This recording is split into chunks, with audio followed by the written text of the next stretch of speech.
here, if you look at this graphic, right, 55% of the activity has been down that right-hand side.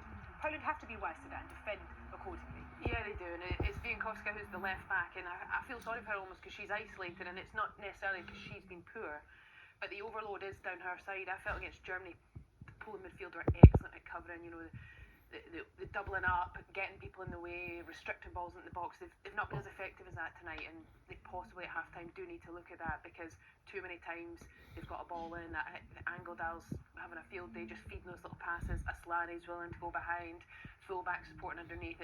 It's certainly that side that Sweden have targeted, and Poland have really suffered. They're really linking up, and Poland are suffering, but Eva Payo is suffering as well. She's had so few touches, they've kept her quiet, and I can only imagine that's quite frustrating for her.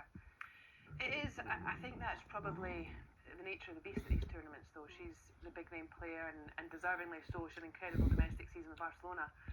But it's a game where I don't think we're probably surprised that she's not been able to be in the game. Primarily Poland have had to defend.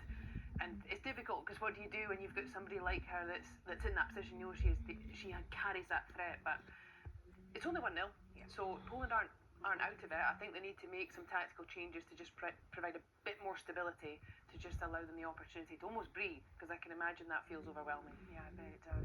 Okay, we'll be back for that second half very shortly, but let's take a quick break there from Group C. Look ahead to tomorrow's crucial England versus Netherlands Group D fixture. Joe Curry was at the Stadion Letzigrund in Zurich earlier and caught up with both Viviane Miedema and Serena Wiegman. Well, Serena, after a difficult match against France, how have you managed to get the players out of their heads and ready for the Netherlands? Of course, we reviewed the game, and we had some good conversations. We talked, as always, what went well, what didn't go that well, and what do we have to do to be better tomorrow. How much hunger have you seen from your players in training? Have you seen enough? Yeah, I've seen enough.